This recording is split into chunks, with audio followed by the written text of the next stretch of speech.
Welcome to Presence, a global conversation for a new earth, with hosts Doug King and Cody Deese.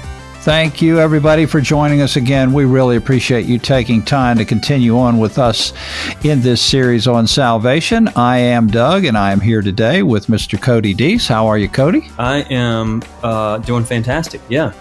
Looking forward to jumping into Salvation Part 2. Salvation Part 2, yeah. It's a great subject that pervades all of Christian thought. We spent a whole lot of time on it.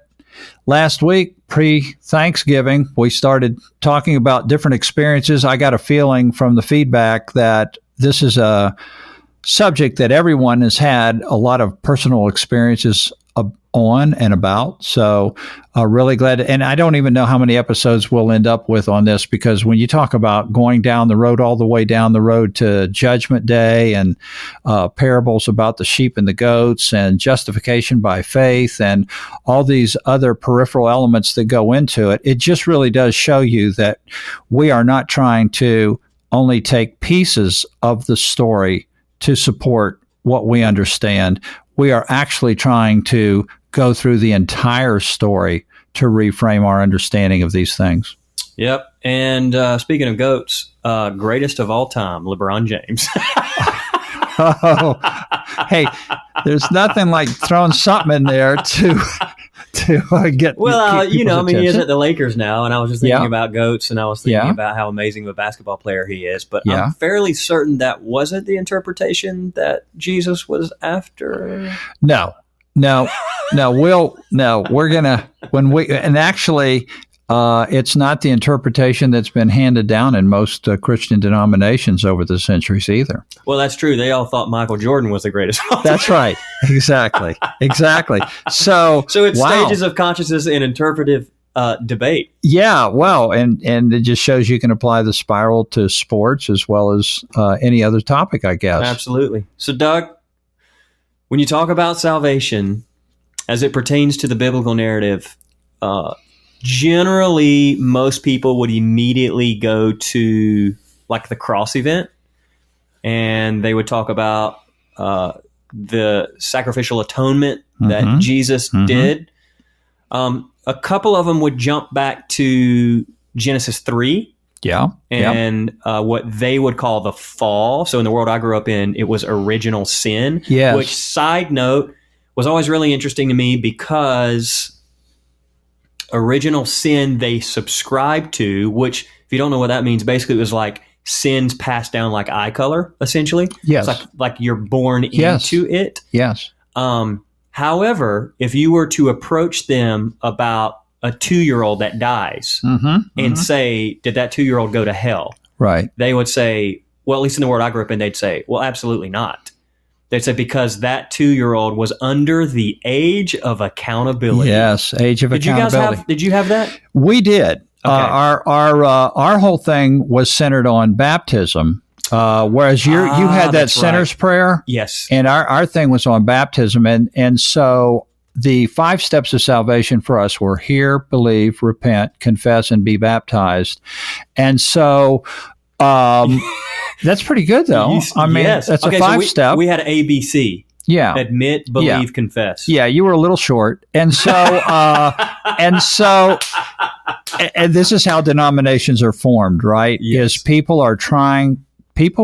the reason we have denominations is people are basically disagreeing over what you do to have God identity through self as source. Mm-hmm. That's really what it comes down to. Mm-hmm. That when you make human beings the source of what's necessary for salvation, you end up with thousands of denominations. We'll get to that later. I don't want to get off the subject, but because they could never determine age of accountability, though. What was tricky is like, so what age is that? And they're like, well, it just hinges on the person. And so here's the thing.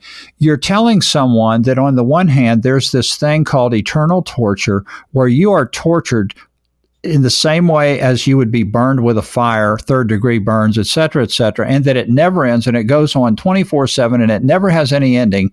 And then on the other hand, they'll turn around and tell you that some child was killed in a car accident, and you say, well, should they have been baptized? Were they at the age of accountability? And they'll look at you and say, well, only God only knows that. So in other words, what you're telling me is that I could be tortured forever and ever and ever, but nobody really knows why or if I will be, because we'll say, well, only God can determine that. Yeah, for that particular age. But then they could determine if you were over the age of accountability, they could determine, well, he or she wasn't a Christian, so he or she is in hell for eternity. And then they would just eat lunch and go about their lives. Like, go right to the cafeteria. Which always challenged me, like, you really don't believe this. Exactly.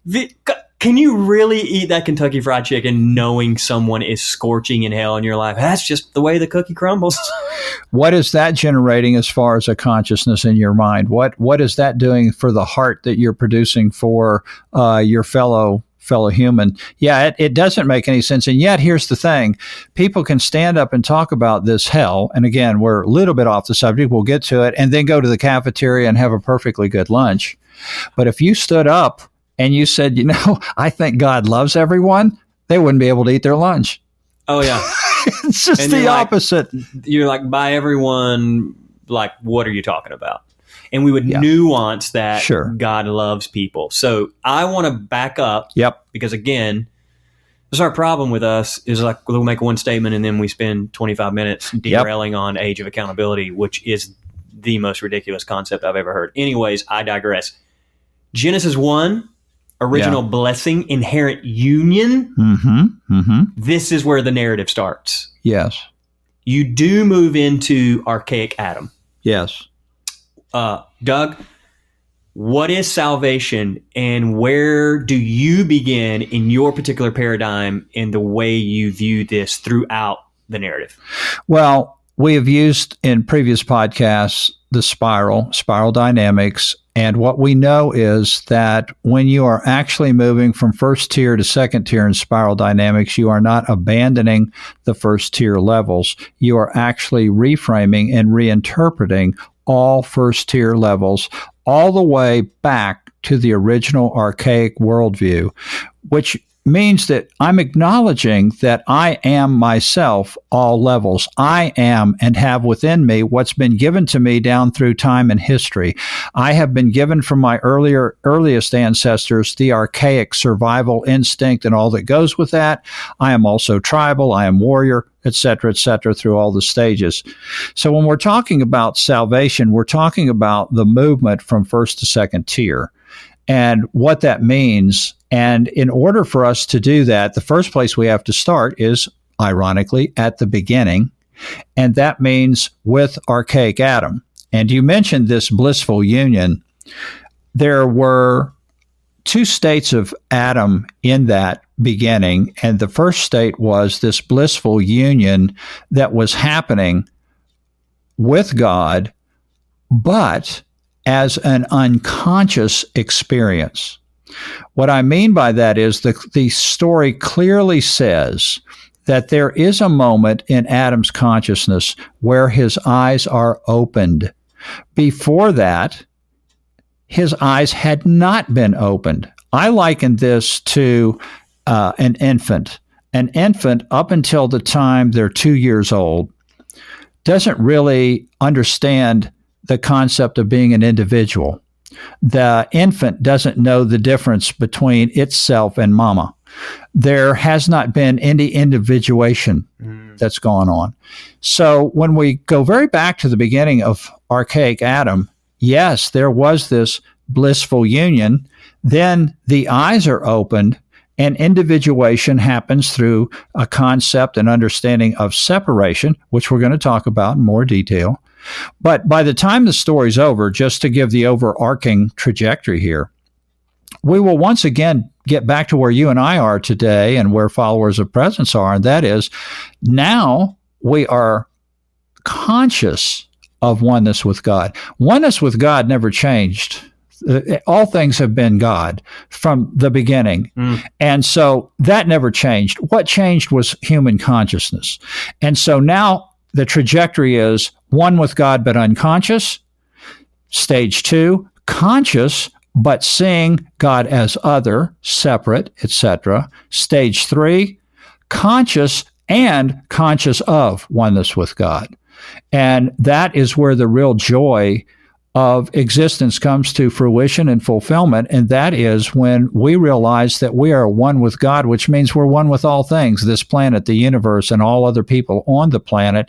And then when we begin to talk about how we are going to face the challenges that are facing this planet, our communities, our marriage, our relationships, etc., then now life is what Jesus said, it is a life more abundant. Whew. Man, that mic's on fire. Okay, Yeah. That is legitimately a beautiful reframing from the toxic interpretations of Genesis 3 that I grew up with. And I was thinking about, my friend Stan says it this way. He says, the good news, you never need it. And he talked about how you can be reconciled to God. He said, but the great news you never heard is you were never separated from God. Exactly. Exactly. Yes. Yes. That is the definition of good news. Yes, it is. And the fact that we are even conscious of it now makes it all the more sweet that we are one with the Father. Yes, exactly. Jesus even speaks of this, right? I am in him, he is in me. Yes. Oh, man, that's beautiful. So for Adam, the process of him being unconscious of that, you begin to view even the divine voice that speaks and puts up boundaries, right? Yes. I mean, think about that. I've often thought about that Genesis 3 text and was like, it doesn't make any sense. It's the polar bear concept. Yeah. It's like, don't think of a polar bear. And that's the first thing you do is think of a polar bear. We've talked about this before, but why would the divine voice, hey, eat freely from any tree, but do not eat from that one. Exactly. It's like, that's the first thing Adam's going to, almost as if the divine voice is like, yeah, because that's actually the first thing I want you to go after. Exactly. Because had Adam not taken part in this, he would never have had an experience of his eyes being open and even being aware of what oneness and separation and even the concepts of both. Yes, we have to be able to understand what the narrative is talking about when it talks about the self. If I'm going to get all the way out into the teaching of Paul on crucifying the self, I have to go all the way back to the very beginning to understand how I become self-conscious. How can I do anything that talks about the self, which Jesus does and Paul and all the apostolic writers, unless I first understand the self? Adam did not understand his being as an individualized self on the one hand, with its own free choices and his ability to go forward and make those choices on his own. He did not even realize that until he was put in a position where he had to make a choice. And so he became conscious of choice. And what happens is then, the first thing that happens is separation in that garden scene. And Cody, we talked about this in a previous podcast, but we'll continue to weave these themes in because you can never say them too many times when you're trying to reframe something. I oftentimes will use the same type of analogies over and over just to put them in different contexts. But in Genesis 1, God is actually creating through separating. He separates the ocean from the land. He separates the earth from the sky. He separates the birds of the air. And so what's happening with Adam is finding that this knowledge or consciousness, this eye-opening experience of the self, requires something. What did it require? It required that God set a boundary, what you just said, and we know that boundary as a commandment, thou shalt not. Without thou shalt not, there was no way for Adam to ever experience separation from God. Why would Adam have ever been exiled from the garden, which really the garden in that sense only stands for unconscious oneness?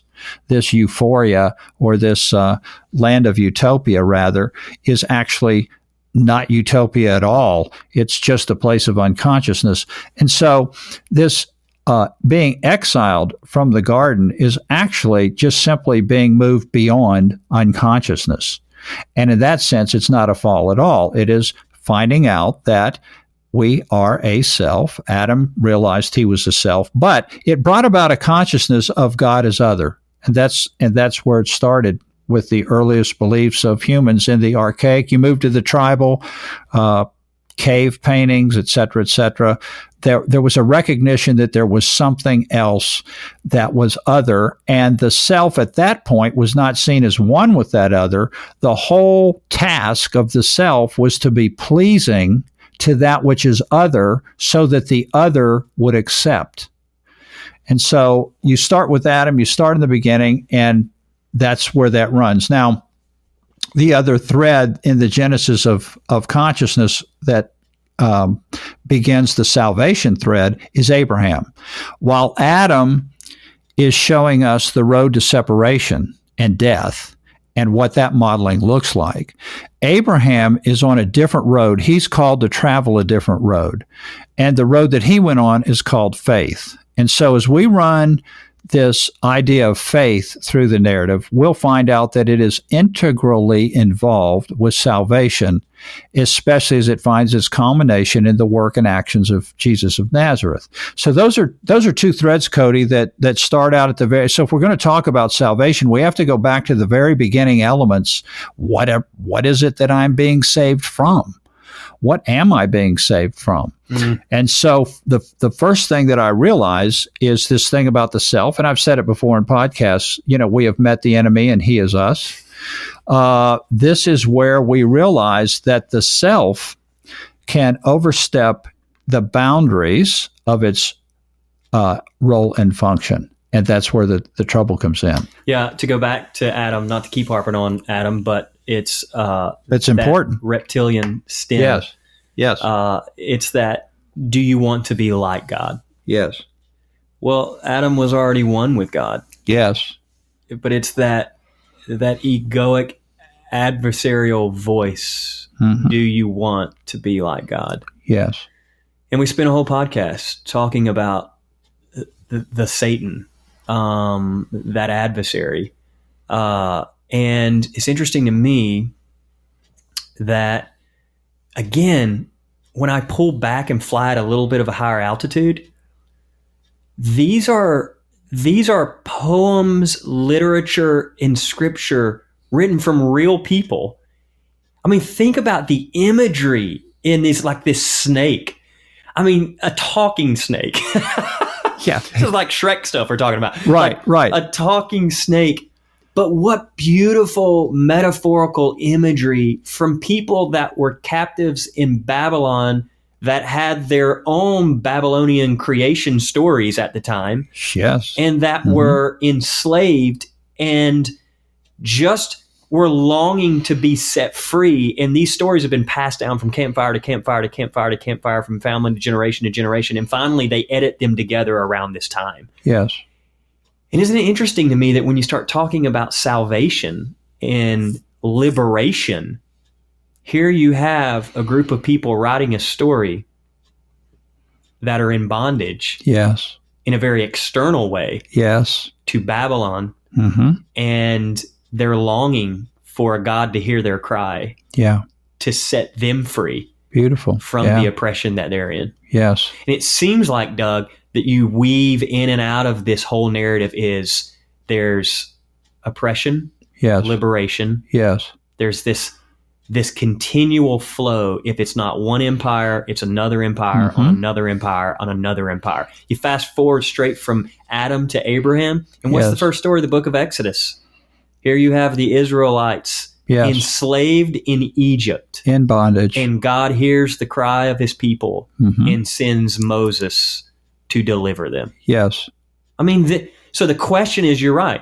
What are we being delivered from? Yeah. What are we being saved from? I remember, Doug, when I first started taking our church through probably modernity at its best, but just asking some big questions about reframing some of this. And I went through a season of probably 2 years where 2 to 3 times a week someone would show up at my office door and knock on the door with a big King James Bible. And they had you ever seen them? They had the tabs. Yeah. Oh, yeah. And they tabbed it up. I've owned them. Like pink, Sure. blue tabs. Oh, it's yeah. funny how you distinctly remember those certain things. And then they would come in with this big Bible and they would sit down on the couch and I'd be at my desk and they would just throw it open. And I was exhausted. I mean, this happened 3 times a week and one verse after another verse after another verse. Right. And I remember one guy coming in and he's saying, "What do you believe about salvation?" Mm-hmm. And he said, "What do you believe God is saving us from?" And Yes. and I remember thinking, I'm sure he has a particular answer, and I'm sure I'm not going to meet his qualifications of the answer in which he wants. Yeah. And he had 3 things. He said, God is saving us from sin, from Satan, and from ourselves. Yeah. Oh, and add number 4, hell.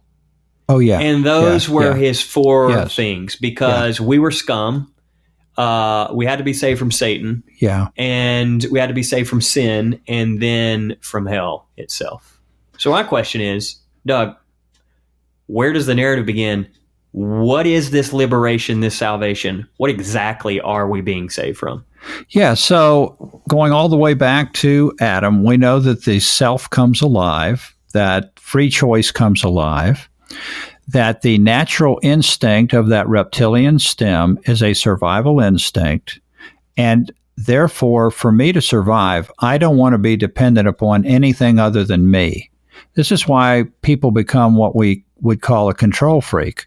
Why am I a control freak? Because I can't count on you, Cody. You might mess my life up. So I have to control everything. I have to be the one in charge.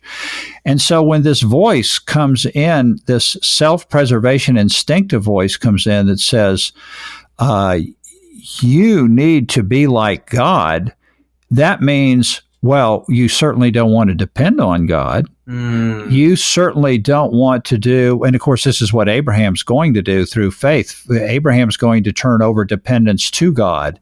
But for the survival self, the self is all about what I can control and, most importantly, what I do. And everything is based on my doing. So when I come in with my King James Bible and I sit down in your office, I want to talk from an egoic, self-centered, self-as-source way by asking you, what are the things that we must do? And we're going to talk about that in more detail as we move through these podcasts. But that's what we've been taught, is that depending upon what you do, you're either a pleasing person to God, an accepted person by God, or you're not acceptable to God. And so the very first thing that happens is that boundaries put in Adam's case, put him in a position where his doing got him into trouble, because when he was given a commandment, what he decided to do was to attempt to be like God. None of that could have even happened if there had not have been this commandment that, first of all, was bringing about the eye-opening experience of consciousness, spiritual consciousness. So it goes all the way back to that, and it shows us that salvation is not just the integration of the internal mind or consciousness by itself, but it also includes history. That's why we go through Adam. You brought up the Babylonians. That's why and the Egyptians. The reason that the Bible is replete with history is the same reason why the key to my functionality and the healthiness of my life is tied up in my past. When I think about all the life experiences I've had, you mentioned the first one at age 7. when we go through all those life experiences, we're going through our personal history. The biblical narrative is taking us through history. Why?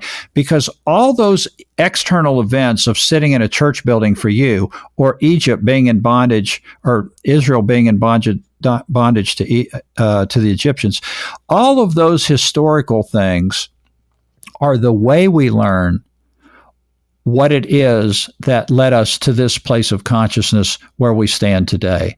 So I think probably the next time we get together and start down this road, what we ought to look at, and what I want to look at with you, is what it means to be separated from God, and how the terms separation and death and sin go together. And then also a concept I would like to bring up, Cody, in our next go around, and that comes from Deuteronomy. I'll just leave it out there today before we go into it. But there's a statement God makes in Deuteronomy 32:39, and that statement is, "There is no God besides me.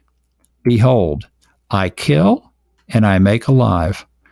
And so we're going to talk about what is it, like a morning meditation devotion for people? Yes, exactly. I mean, folks, you're not going to get, if you're looking for inspiration, if you are looking for a motivational talk, right?